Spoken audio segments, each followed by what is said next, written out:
नगर निगम का बजट पेश। 3 नए टैक्स का फिर से किया गया प्रस्ताव। एजुकेशन टैक्स के साथ साथ प्रोफेशनल टैक्स लगेगा। चुनावी साल होने के कारण टैक्स वापस लेने की संभावना। नई आबकारी नीति को लेकर विरोध प्रदर्शन। इंदिरा पार्क में देखने को मिला अनोखा प्रदर्शन। गाना गाकर कहा शराब का बिकना खुलेआम है, महिलाओं का अपमान। केजरीवाल शर्म करो के लगाए नारे। कंस्ट्रक्शंस पर रोक लगाने के बाद पूर्वी दिल्ली में मजदूर हुए बेरोजगार। घर चलाने में मजदूरों को हो रही परेशानी। मजदूरों के आगे आर्थिक संकट।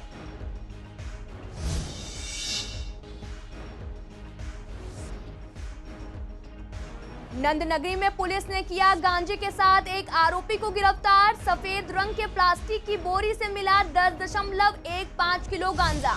पुलिस ने आरोपी को धर दबोचा, किया मामला दर्ज। खजूरी खास में पुलिस ने चोरी करने वाले 3 आरोपियों को पकड़ा। एटीएम से चोरी की वारदात को दे रहे थे अंजाम। काफी मशक्कत के बाद पुलिस ने एक आरोपी को किया गिरफ्तार।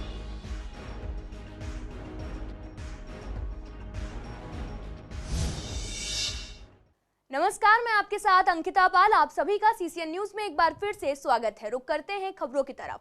पूर्वी दिल्ली नगर निगम का वर्ष 2021-22 का बजट शुक्रवार को सदन में पेश कर दिया गया।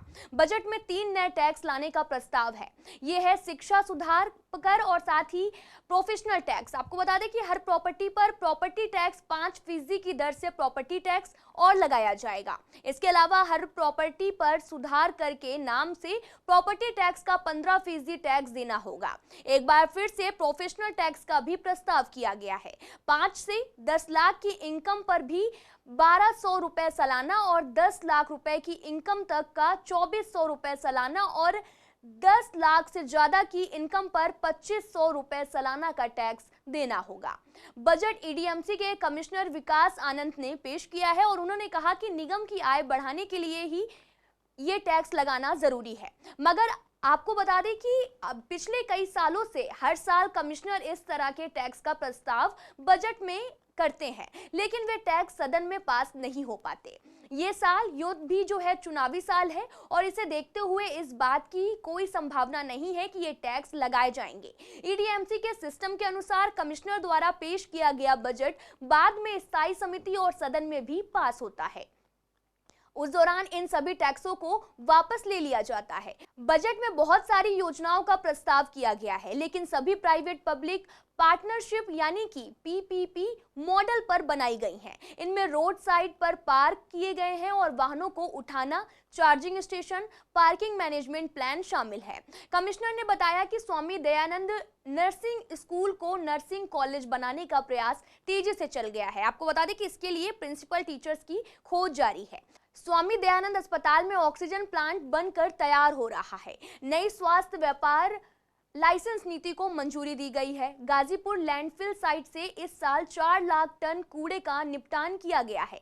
इसके लिए और टोमाल मशीनें खरीदी जाएंगी, मोबाइल ई कार्ड चलाई जाएगी और जिन्हें एक रेजिडेंशियल जो एरिया होती है और मिक्स लैंड वाले इलाके में ही घूमने की अनुमति होगी। पूर्वी दिल्ली में 60 मोबाइल टावर से भी राजस्व प्राप्त किया जाएगा।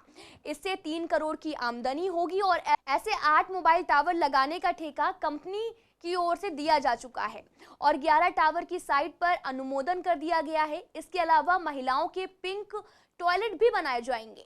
पार्किंग में ओवर चार्जिंग रोकने के लिए स्टाफ को वर्दी पहननी जो है वो जरूरी होगी और मशीनों से ही पार्किंग की स्लिप जारी की जाएगी। जैसे प्रोफेशनल टैक्स है वो ज़्यादा नहीं है और हमने काफ़ी रीज़नेबल तरीके से उसको प्रस्तावित किया है। जो 10 लाख रुपए से ऊपर जिसकी आय है उस पर हमने 2500 रुपये सालाना, महीना नहीं है सालाना किया है, जो ज़्यादा नहीं है आज के जो टाइम है उसके हिसाब से। और दूसरा टैक्स बढ़ाने के साथ साथ में हमारा कमिटमेंट अच्छी सेवाएं देने का भी है। 4735 करोड़ रुपए का बजट हमने प्रस्तावित किया है। फीमेल के लिए ज़्यादा ध्यान रखा है क्योंकि फीमेल टॉयलेट्स की काफ़ी कमी भी है और समस्या भी है। हर वार्ड में 5 ई कार्ड्स की परमिशन दी जाएगी और वो स्टेशनरी नहीं होंगे, मोबाइल रहेंगे और उनमें 3 को फूड की उसमें वितरित किया जा सके। नई एक्साइज पॉलिसी दिल्ली सरकार के गले की फांस बनती जा रही है। राजधानी दिल्ली के कई इलाकों में इसके विरोध में प्रदर्शन हो रहे हैं। नई आबकारी नीति के तहत हर वार्ड में 3 दुकानें खोली जा रही हैं। जाहिर है कि अब उन इलाकों में भी शराब के ठेके खोले जा रहे हैं जहां पहले से नहीं थे। उसके विरोध में पूर्वी दिल्ली की जनता भी पीछे नहीं है। पूर्वी दिल्ली के तमाम इलाकों में लोग नई आबकारी नीति के तहत अलग अलग तरीके से विरोध प्रदर्शन कर रहे हैं और शायद यही जो है आपने पहले कभी नहीं देखा होगा अनोखा प्रदर्शन। आपको बता दें कि जिसमें धार्मिक जागरण भी हो रहे हैं और ठेके का विरोध भी किया जा रहा है। तो देखिए आप हमारी ये report. Hansraj electric store the आवाज ठेका बंद करो जी बंद करो, दी आवाज ठेका बंद करो जी बंद करो। देखा ना आपने ये वीडियो, अब आपको भी माता के जयकारे लगाने का मन कर रहा होगा। आप माता के जयकारे लगाएं, उससे पहले आपको बता दें कि ये माता का जागरण की अरदास नहीं बल्कि ठेके को बंद कराने की अरदास है। ये अरदास पूर्वी दिल्ली की आवाम की है, महिलाओं की है, बुजुर्गों की है, बच्चों की है कि मार्केट में खुल रहे जगह जगह शराब के ठेके को बंद किया जाए। एकजुट होकर अगर हम कहीं भी अड़ के बैठ जाते हैं तो दुनिया की कोई ताकत ऐसी नहीं है जिसको ऐसे गंदे काम को यहाँ पर होने दे। ये वीडियो सोम बाजार रोड के इंदिरा पार्क का है, जहां पर महिलाएं हाथों में तख्तियां, पोस्टर लिए बैठी हैं, जिसमें लिखा है कि शराब का ठेका है जहां बहन बेटियों को खतरा है वहां। साथ ही लिखा है कि शराब का बिकना खुलेआम है, महिलाओं का अपमान। और वहीं इस बात को प्रदर्शनकारियों ने बड़ी ही आस्था से कहा है। तो सुनिए आप। माता बेड़ा दी आवाज ठेका बंद करो जी बंद करो, बेड़ा दी आवाज ठेका बंद करो जी बंद करो। हालांकि शराब के नए ठेके खोले जाने को लेकर विरोध प्रदर्शन पूर्वी दिल्ली के हर इलाके में तेजी से बढ़ता जा रहा है, चाहे वो जगतपुरी हो, कृष्णा नगर, झील कुरंजा, मौजपुर, बाबरपुर, ब्रह्मपुरी, यमुना विहार, कांति नगर या फिर दिलशाद गार्डन। जगह जगह नई आबकारी नीति के विरोध में प्रदर्शन किया जा रहा है। इलाके के लोग शराब के ठेके खोले जाने से काफी नाराज हैं। लोगों का कहना है कि जिस तरीके से शराब के ठेके खोले जा रहे हैं उससे इलाके का माहौल खराब हो रहा। साथ ही महिलाएं खुद को असुरक्षित महसूस कर रही हैं। मौजपुर में तो शराब की दुकान के खिलाफ कोर्ट का स्टे भी मिल गया है क्योंकि वहां मंदिर के पास खुल रही थी। आखिर क्या कुछ कहा आम जनता ने, सुनिए आप। मैडम डर सता रहा है तभी सड़कों पे आए हैं, डर नहीं होता तो हम शायद ना भी आते। लेकिन ये युवाओं के लिए जो शराब की नीति इन्होंने निकाली है, कहीं अच्छा काम करते, कोई स्कूल खोलते। वहीं दूसरी तरफ कई राजनीतिक दल भी सरकार की इस नई आबकारी नीति के खिलाफ सड़कों पर विरोध प्रदर्शन कर रहे हैं। कांग्रेस हो या बीजेपी, दोनों ही दलों को निगम चुनावों से पहले दिल्ली सरकार को घेरने का मौका मिल गया है। तो सुनिए आप क्या कुछ कहा। मेरा कहना है कि इस नई आबकारी नीति के खिलाफ पूरी दिल्ली में जो आंदोलन चल रहा है उसको दबाने के लिए दिल्ली सरकार और शराब माफिया, ये दोनों लोग मिलकर जगह जगह आंदोलनकारियों को दबाने की कोशिश कर रहे हैं। और उसी क्रम में शराब माफिया और दिल्ली सरकार ने मिलकर हमारे खिलाफ झूठा केस रजिस्टर्ड हुआ है। हम जिस स्तर तक भी जाना पड़ेगा जान रहे हैं, हम कानून का सम्मान करते हैं, लेकिन कानून में ये भी लिखा है कि रिहायशी इलाके के लोगों के विरोध करने के बाद वो दुकान वहाँ नहीं खुल सकती। अगर बात की जाए पूर्वी दिल्ली के विश्वास नगर की, तो यहाँ तो नई आबकारी नीति के खिलाफ केजरीवाल सरकार के खिलाफ विरोध प्रदर्शन करते हुए नारेबाजी की जा रही है। तो वहीं दिलशाद गार्डन में भी लोगों का प्रदर्शन तेजी से देखने को मिल रहा।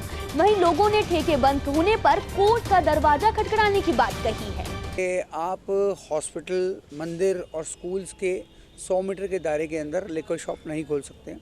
ये तो सबका अधिकार है।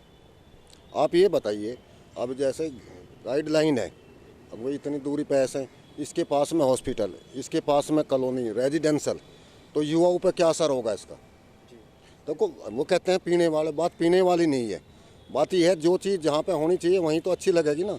नई आबकारी नीति के तहत 30 अक्टूबर को दिल्ली में 260 प्राइवेट शराब की दुकानों पर ताला लग गया था और अब 17 नवंबर तक सभी सरकारी दुकानें भी बंद कर दी गई थी। पूर्वी दिल्ली के कई इलाकों में लगातार प्रदर्शन देखने को मिल रहा है। दिल्ली में प्रदूषण को देखते हुए दिल्ली सरकार ने सभी कंस्ट्रक्शन के कामों पर रोक लगा दी थी। हालांकि अभी कुछ दिन के अंतराल के बाद से फिर से काम शुरू करने के आदेश दिए गए हैं। आपको बता दें कि लेकिन अब फिर से कंस्ट्रक्शन के कार्य पर रोक लगा दी गई है। मजदूरों का कहना है कि काम पर रोक लगाने की वजह से काफी परेशान है। इतने दिनों काम बंद हो रहने से घर चलाना भी मुश्किल हो रहा। वहीं ठेकेदार भी हैं बिना काम के पैसे देने को तैयार नहीं, जिससे रोजी रोटी कमाने में दिक्कत हो रही है। हाँ जी, मजदूरी अब उसी के लिए तो निकले हैं बाहर, मजदूरी के लिए। वही मजदूरी बंद है तो क्या खाएंगे हम? घर थोड़ी है यहाँ का कोई हमें खाने के लिए 1 रुपया दे देगा। अब सब बंद है। आज पहले 8-10 दिन बैठे रहे और अब भी फिर भी बंद कर दिया, तो वही हाल हो गया है। अब 1-2 पैसे के लिए या वही 2 पैसे यहीं खा जो कमा MP से। अब घर कैसे चलेगा जी? अब वो रूम में तो कोई वही नहीं है, उसके लिए आए थे मजदूरी करने के लिए। अब मजदूरी नहीं यहाँ मिले तो फिर क्या करेंगे जी? अगर क्या है इसमें, हम लोग मजदूर आदमी हैं, अगर काम नहीं चलेगा तो फिर क्या करेंगे? अरे ये तो आज नहीं कि रोड पर डलेंगे सर्दी के टाइम में, बीवी बच्चे लेके कहाँ बैठेंगे? अब भाई काम चल जाएगा तो अच्छी बात है, नहीं चलेंगे तो और कहीं देखे ही जाएंगे।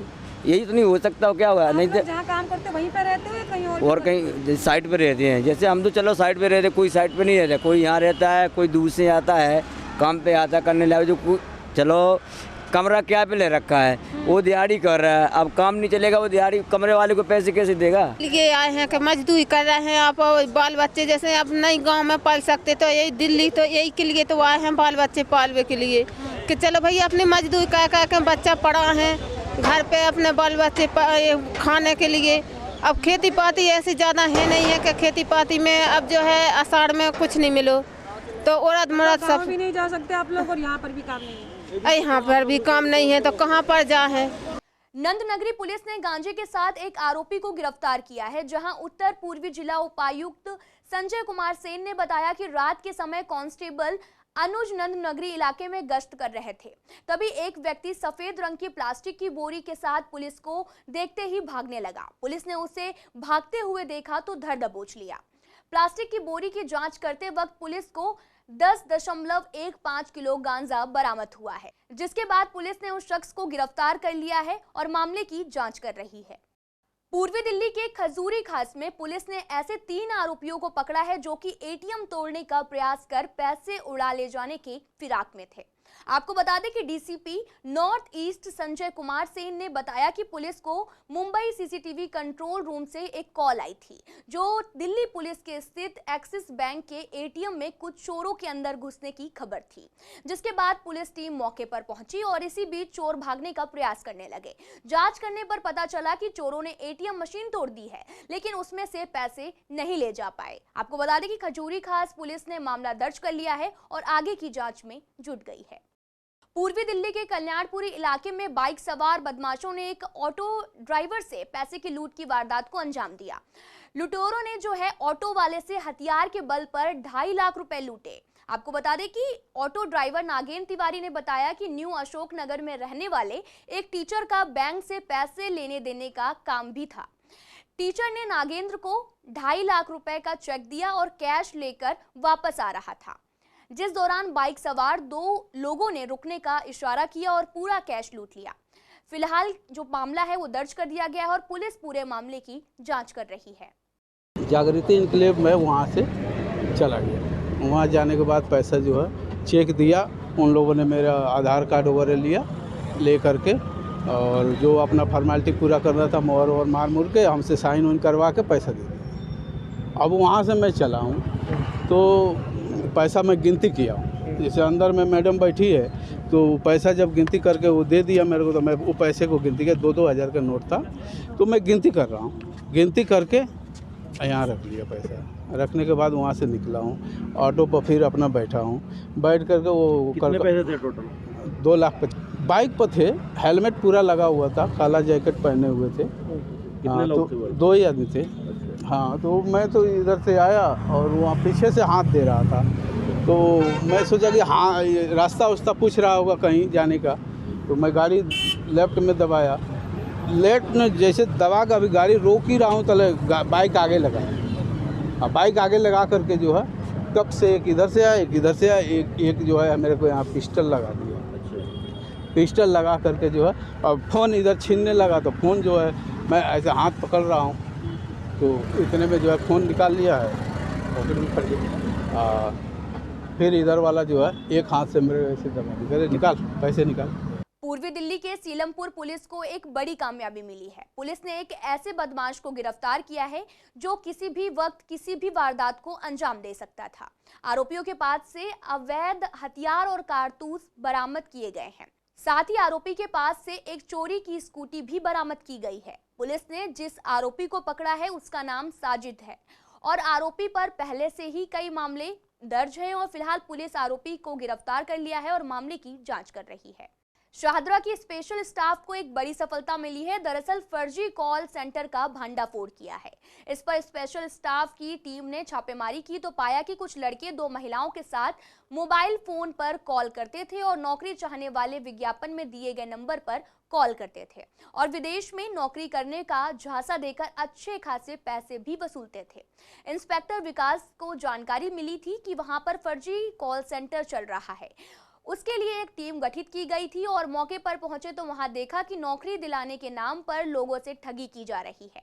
साथ ही पुलिस ने 7 आरोपियों को पकड़ लिया है, जिसमें से 2 लड़कियां हैं और उनके पास से 3 लैपटॉप, 18 मोबाइल और 3 सिम और 2 ATM कार्ड भी बरामद किए गए हैं।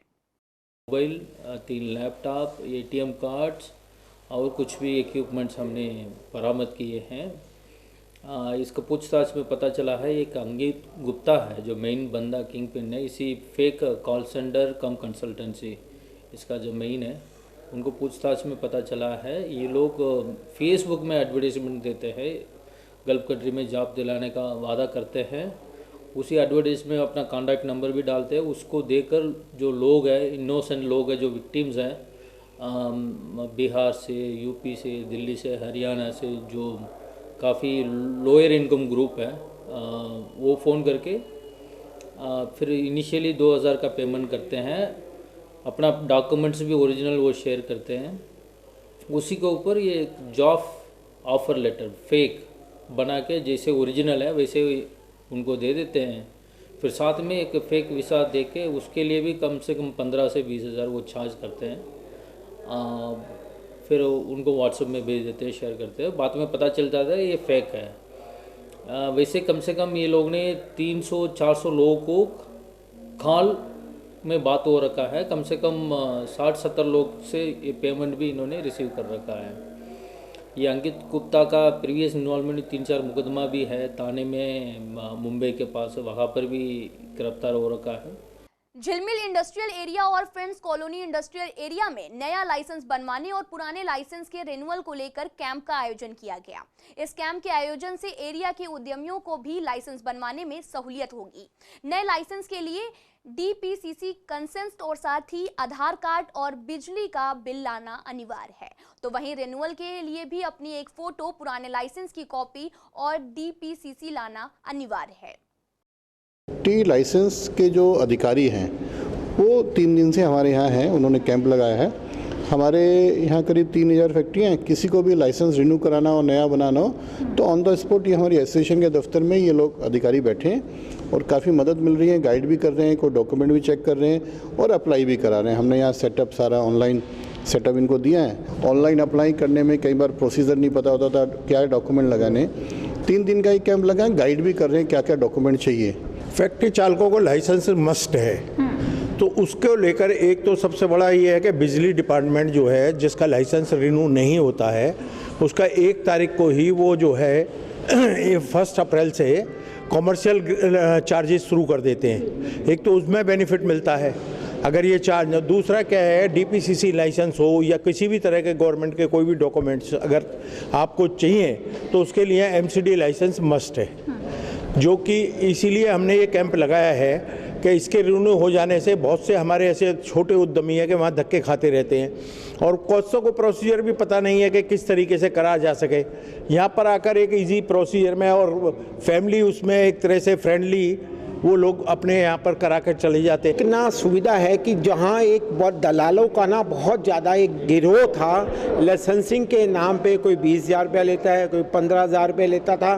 आज हमने CTP के बैनर में यहाँ पर और EDM के बैनर पे ऑन द स्पॉट हम लाइसेंस बनवा रहे हैं, जिसके यहाँ बिल्कुल निःशुल्क है, कोई फीस नहीं है और इसमें बिल्कुल आपको आना है।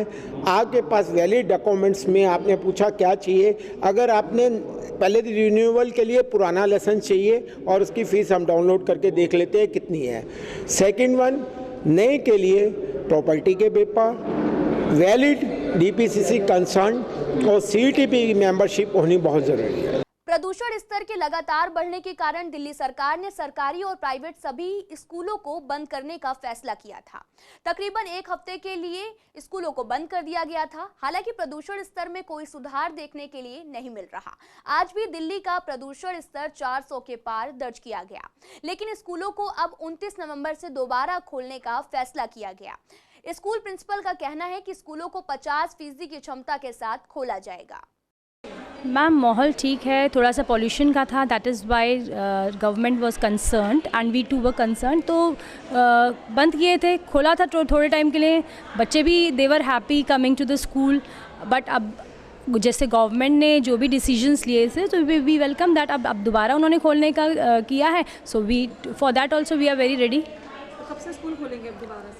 मंडे से जैसे उन्होंने बोला है, तो we are planning for that only. हाँ, जैसे इंस्ट्रक्शंस है 50% अटेंडेंस के साथ, हाइब्रिड सिस्टम के साथ हम लोग का सारा इक्विप्ड है स्कूल और we will be going with that only. Ma'am, जैसे कि गवर्नमेंट ने कहा है 29 से फ्रॉम मंडे वो स्कूल खोलना चाह रहे हैं, तो yes we are already ready for that, क्योंकि बीच में ही बच्चे आ रहे थे, तब हमने उनको ट्रांसपोर्ट की फैसिलिटी भी अवेल कराई थी। बट जैसा कि उसके एक हफ्ते बाद ही आ गया कि दोबारा से केजरीवाल या गवर्नमेंट के ऑर्डर आए हैं कि स्कूल्स को एयर पोल्यूशन की वजह से रोक दिया जाना चाहिए एक हफ्ते के लिए, तो उसी का ब्रेक था ये। अब 29 से फिर वो ओपन करने के लिए कह रहे हैं। पॉल्यूशन की वजह से स्कूल बंद हो गए थे, लेकिन हम लोग तो एग्ज़ाम की प्रिपरेशन में लगे हुए हैं। CBSE का भी एग्ज़ाम कंडक्ट करा रहे हैं, बाकी होम एग्ज़ाम कंडक्ट करा रहे हैं। 1 तारीख से 9th और 11th के भी परीक्षाएं होने वाली हैं, इसलिए जो भी हमारे लिए आदेश होगा सरकार का वो हम तो उसे फॉलो करेंगे। 10th और 12th का एग्ज़ाम चल रहा है CBSE का, तो CBSE का तो पेपर कंडक्ट करा रहे हैं हम। आज भी हमारे यहाँ सेंटर था, लेकिन 1 तारीख से 9th और 11th का भी पेपर है। तो जो भी सरकार का आदेश होगा 29 तारीख से सभी स्कूलों को खोलने के लिए। स्कूल जो खुलने जा रहे हैं, अब तो प्रदूषण के चलते बंद हुआ था, तो अब काफ़ी हद तक जो है ठीक ठाक ही है। और ख़ास करके हमारे एरिया में तो वैसे भी खुली जगह है, तो प्रदूषण अब उतना नहीं है और बच्चों का नुकसान बहुत हो रहा है, इसलिए खोलना भी ज़रूरी है। तो अब जैसा भी सरकार का आदेश आता है उसी हिसाब से उसका हम पालन करेंगे। और जैसा कि समाचारों में तो सुनने में आ ही रहा है कि 29 को खुल जाएगा सभी कक्षाओं के लिए।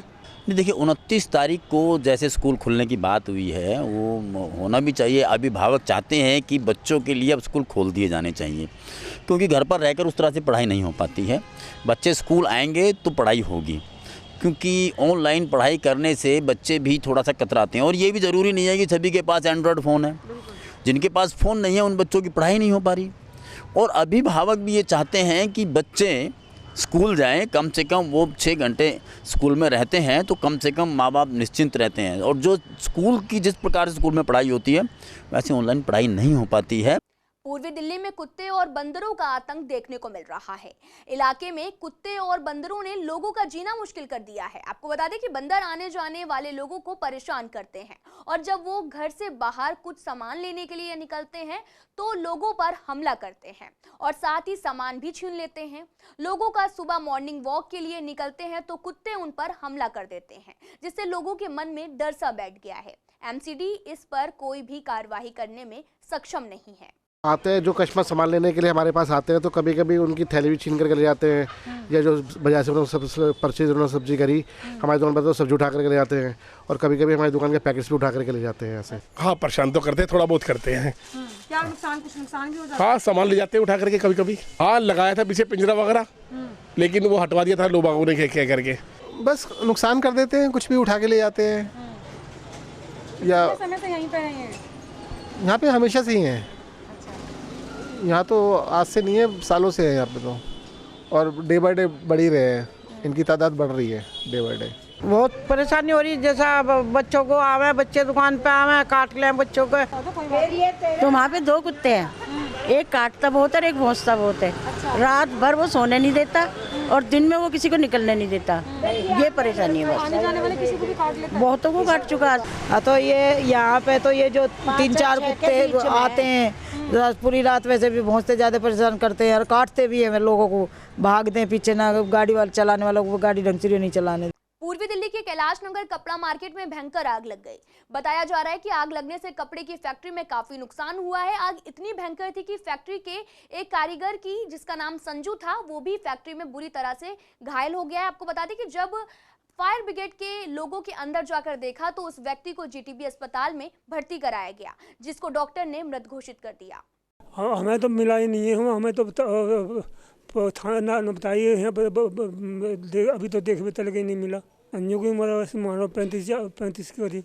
हाँ, रपो बना लिए, कागज बना लिए, अब ये पता नहीं कैसे बनाए कैसे नहीं बनाए। हम तो अभी कछु ना कर रहे, हम तो अपनी बॉडी ले भी हुआ, हमें बॉडी ले जा। गांधीनगर में काम, हमारे साथ में काम करते करते करीब हो गए होंगे 13-14 साल हो गई। वहीं सोना वहीं खाना। ये अभी तो गाँव दीपावली पे गए थे, तो इनको आए हुए अभी 4 दिन हुए थे। अच्छा, 4 दिन पहले ये आए हुए हैं। और मतलब उस कारखाने में काफ़ी जन रहते थे पहले, मगर ये सबसे पहले आगे थे। फिलहाल पूर्वी दिल्ली खास में इतना ही। तमाम खबरों के लिए आप देखते रहिए CCN न्यूज़।